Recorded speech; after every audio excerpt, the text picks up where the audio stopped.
Good morning, students. Myself, K. Lakshmi, Assistant Professor in the Department of SNH Chevrolet Engineering College. Title, Lasers. Topic, Characteristics of Lasers. In the last sessions, we discussed about the wave optics. In wave optics, we have 3 chapters: interference, diffraction, polarization. All these topics are clearly we discuss about, even though problems also. Now, in this second unit, we have 2 chapters. One is lasers, another one is optical fiber. So, let us discuss about the lasers. What is a laser? What is a laser abbreviation? Laser is a device which produces a powerful monochromatic light. So, what is the laser abbreviation? Light amplification by stimulated emission of radiation. So here laser is simply a light, but it is quite different as compared with ordinary light. So ordinary light means sodium lamp, candle, sunlight. These are all examples for ordinary light. So why laser is different from ordinary light? Because of their unique properties or unique characteristics. So what are the characteristics? So the characteristics of lasers is coherence, directionality, intensity, monochromaticity, and speakless. So due to these properties, laser is different from ordinary light. Actually, ordinary light is also having these 5 properties, but these 5 properties are different for laser light. So what is the difference between ordinary and laser light? Let us discuss briefly. So what about the coherence property of laser light? So what is the coherence property of laser light? So first of all, what is the coherence? Coherence means it is the correlation between two sources of light. So simply when two sources of light are in coherence, that means they exist with a constant phase relation between them. So I will clearly explain with a diagram. For example, so this is a bulb and this is another bulb. Okay. Now, these are the light waves produced by light 1 and this is light 2 and these are the light waves produced by another light. When you observe that crest of one wave and crest of second wave are formed at the same point. Similarly, trough also. Okay. And the wavelength between and the wavelength of these two is also same. Then simply we said it to be lights. These two sodium light amine or bulb are said to be coherence. That means they have same phase difference. They are said to be same phase. So if in case we have to take another bulb, for example. So we have to take another bulb having different wavelength. Okay. Now the wave outlet from this is like that. So when you observe here, the crust of 2 is formed crust of, it is named as 3. Okay. So the crust of 2 is formed at crust of 3, and a trough is not formed at the same time. So there is some variations here. So simply we said to be bulb 2 and bulb 3. That means light source 2 and light source 3 are not in coherence, because here the entire wavelength, phase, amplitude for these two waves, that means these two light sources are different. So simply they are not in coherence. But whereas you comparing light source 1 and 2, here the wavelength and crust and trough are all same formed at same time, same point. When you compare the third source of light, here the wavelength is different, amplitude is different, phase is different. So automatically source 2 and 3 or 1 and 3 are not in coherence. Okay. We'll clearly explain once again. Okay. So first of all, let us consider two waves, which are two light sources. Okay.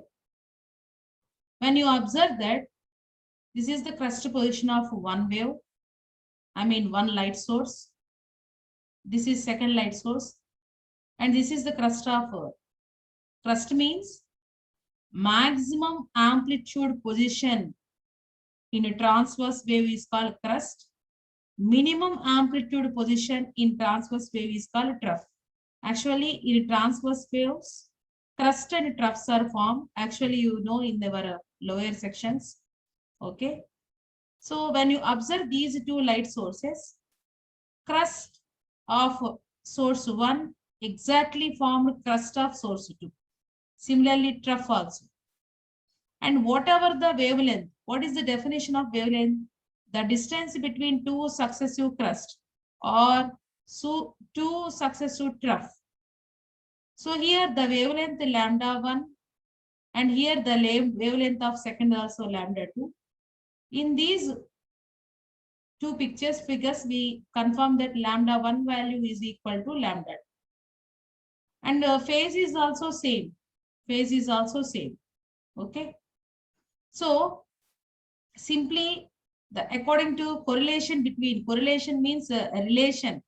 So as you compare the lambda between these two waves, as you compare the lambda phase value between these two waves and amplitude, frequency, whatever it may be, that means lambda, frequency, time period, phase. As you compare these all quantities between these two waves are in similar. So simply these two waves are said to be in coherence. These two waves are said to be in coherence. If in case, let us take another two waves. Another two waves means another two light sources. Okay. For example, this is the one of the wave, and this is the another wave. Okay. When you observe here, this is the crust and this is the crust of second wave. And this is the trough and this is the trough of second wave. So here there is no coincidence between positions of the particle, and this is the wavelength here and this is the wavelength here. So wavelength is also different. So automatically these two waves are not in coherence. So first, mainly the basic concept is what is coherence, what is incoherence. Basic concept is these pictures. Now discuss briefly about, again coherence is divided into two types. So what are the two types is one temporal coherence and second one is spatial coherence. So in temporal coherence, let us take an ordinary light. Two waves of slight different wavelengths are given out. So these waves having different coherent times. So what is a coherent time? For example, let us consider two waves like that.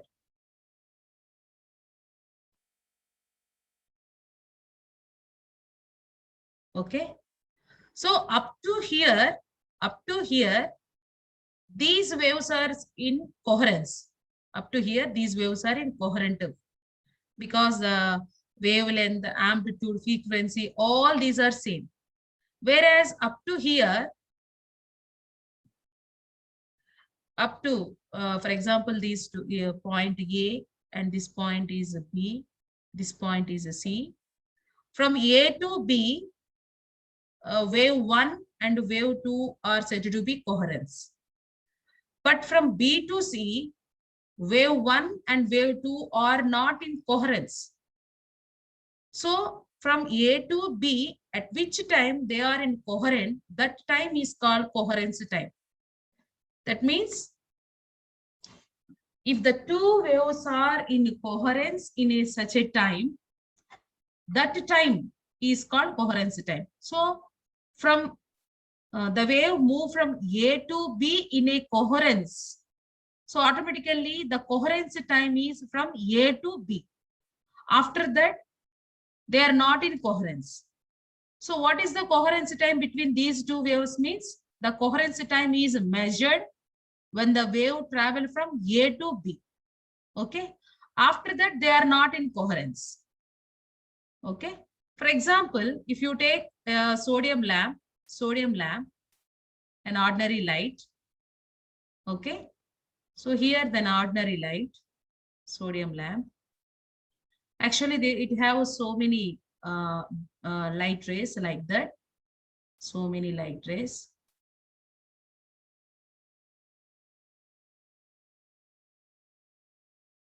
Like that.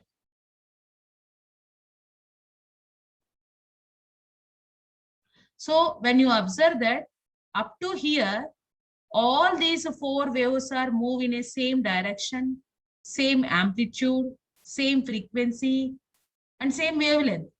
Beyond that, they move in random direction. Okay. That means what is the coherence time from from sodium light to this point? So from this time is nothing but coherence time. After that, they move in random direction. That means they are not in a coherence position. Okay. I think all of you understanding that what I am saying. Okay. Now, what is a temporal coherence? What is a temporal coherence? Temporal coherence means it is the relation between two times of coherence. Two times of coherence. That means at which time, at what time, the two light waves are in said to be coherence. For example, this is the sodium vapor lamp.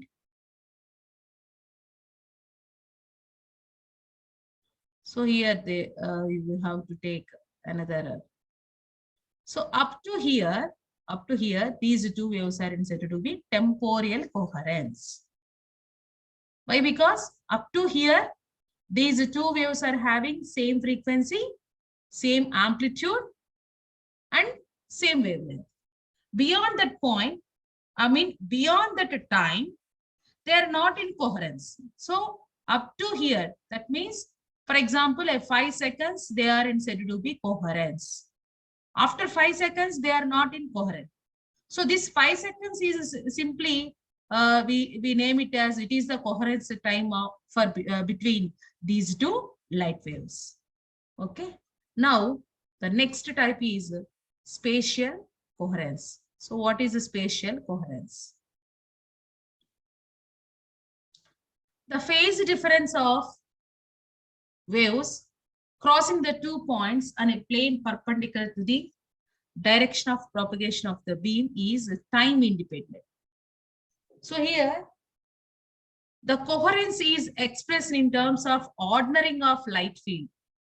So simply coherence means how much the light travel in a same field, I mean, same wavelength, the same frequency, same phase, how much length it traveled in a space. For example, so this is the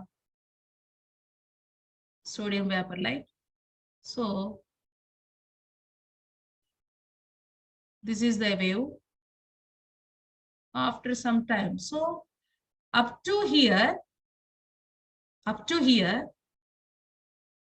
the wavelength, when you compare the wavelength between any 2 points, from this is the first wavelength, for example, this is the this one is the second wavelength, or this is the third wavelength, whatever it may be, all these values are same.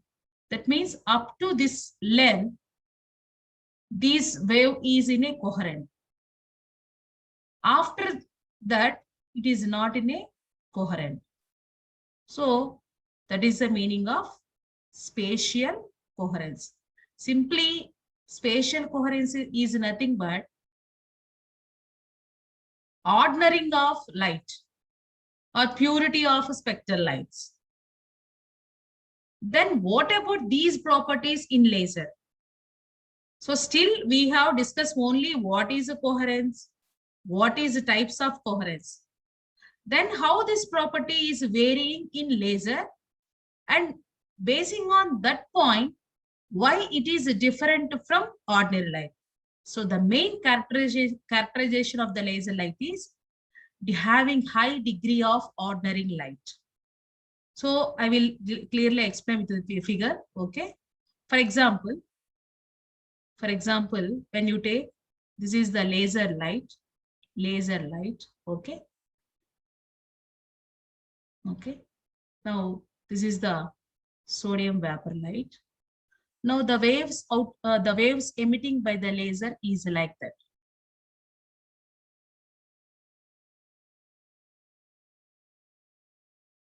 That means all the light waves are in the same coherence. Actually, all these waves are in a same coherence. Whereas in sodium lamp, not in coherence. Like that. Okay. So that's why laser light is having high degree of coherence as compared with ordinary light. And the next property is directionality. So what is the directionality? Actually, conventional light means ordinary light, that is sodium light or candle light, sunlight. These are all example for conventional light. All these conventional light sources are emit light in all directions. Okay. So when you observe in malls, cinemas, or in D-marts, or like that, when you purchase any item, and at the counter, at the cash counter, they observe the when you observe these lines, barcode lines. Okay. So the barcode lines, when a light is incident on these barcode lines, so it image captured and it gives the what is the value of the purchase item. Okay. So here, when you observe the laser light, it look like a very small dots like. So that means when a light travel from laser, it travels in a single direction. When you observe on the screen, it look like a small dot. Whereas sodium light, it travels in all direction like that. Okay, example bulb. So this directionality property is expressed by delta theta is equal to R2 minus R1 by D2 minus D1. So how it is explained, I will give in a picture here. Okay. For example, this is the laser light. When it travels like this,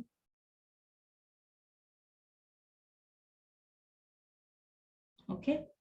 So here, this is the circle. When you observe this at this position on the screen, this is the position of the laser light. Now you place a screen here. This is the position of the laser light. So here D is the distance. For example, this is the distance from laser light to screen. And this is the distance, another screen, that is D2. Okay. And small r1 is called radius of first screen of the light. And this is the radius of second one. Okay. So how much this laser light is diverged from the point, these two and this point, is calculated with the help of this formula. So how much diversion? So this is the diversion. So it is expressed by the expression delta theta is equal to R2 minus R1 by D2 minus D1. Here, what is R1? So when you observe the image of the laser, when placed with screen here, so this is at a distance D1 from the light, I mean laser light, and the radius of the image of laser light on this screen is R1. Now, after some time, place another screen here, which is at a distance D2 from the laser light. Now, again, capture the image of the laser light on the screen. Now, the radius of the circle formed, that means image of the laser, is taken as R2. Now, how we derive the expression for the divergence is R2 minus R1 by D2 minus D1. Actually, as compared with conventional light, this deviation for normal light is more as compared with the laser. Laser light is having divergence is very less. That's why directionality is very high. Directionality is very high for lasers, but divergence is very, very small. Okay. So simply, as compared with the ordinary light, laser light is having high directionality and small divergence. And next, intensity. Intensity is also very high for laser light. We can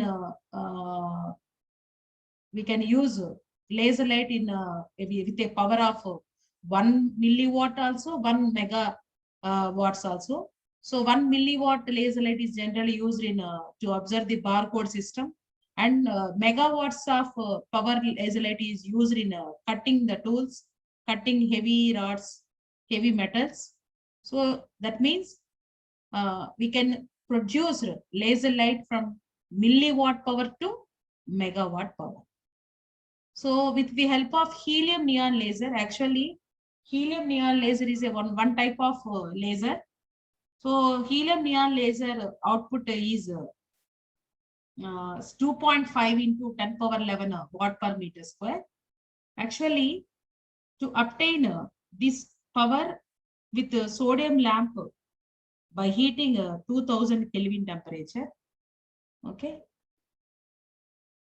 And then and the next property, speckless. Speckless means it is the laser beam illuminated on the surface, such as wall or metal. It appears to be granular. Granular means like a spherical shape. So this granule randomly distributed over the surface and appear to be shifting. Such a granular pattern are called laser speckless. So these are the 5 properties of lasers: high coherence, high directionality, high intensity, high monochromacity, high speckless.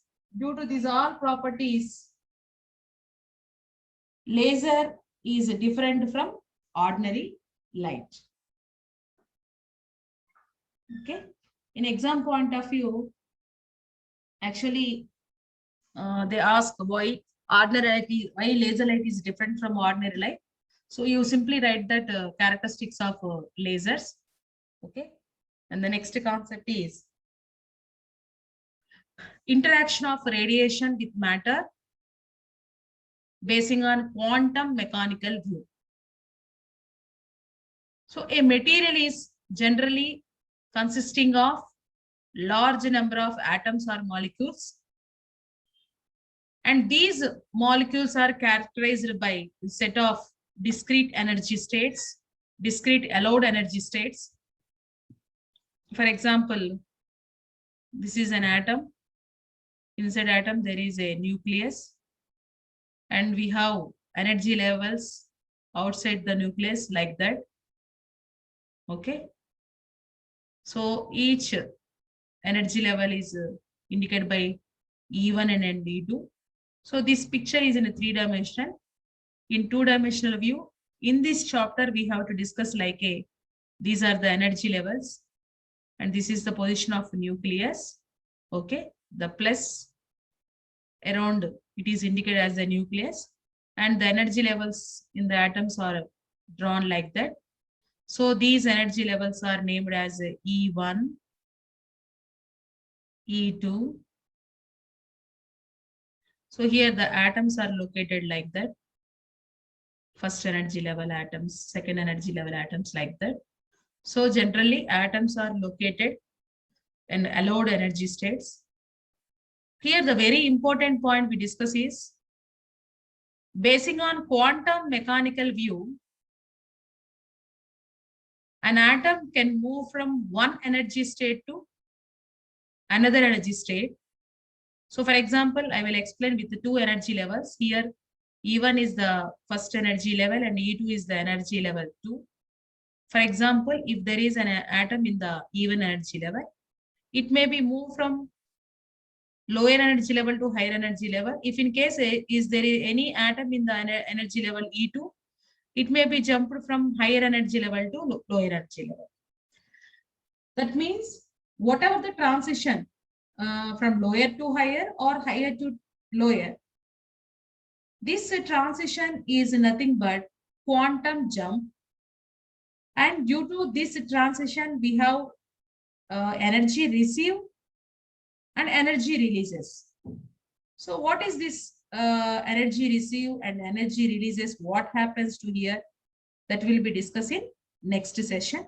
So we discuss this interaction of radiation with matter basing on quantum mechanical view. This is very important topic because according to laser abbreviation, we have to know what is the phenomena of stimulated emission. Actually, amplification means to increase, and stimulated emission of radiation, stimulated emission. So this is a new word, you have to study about that.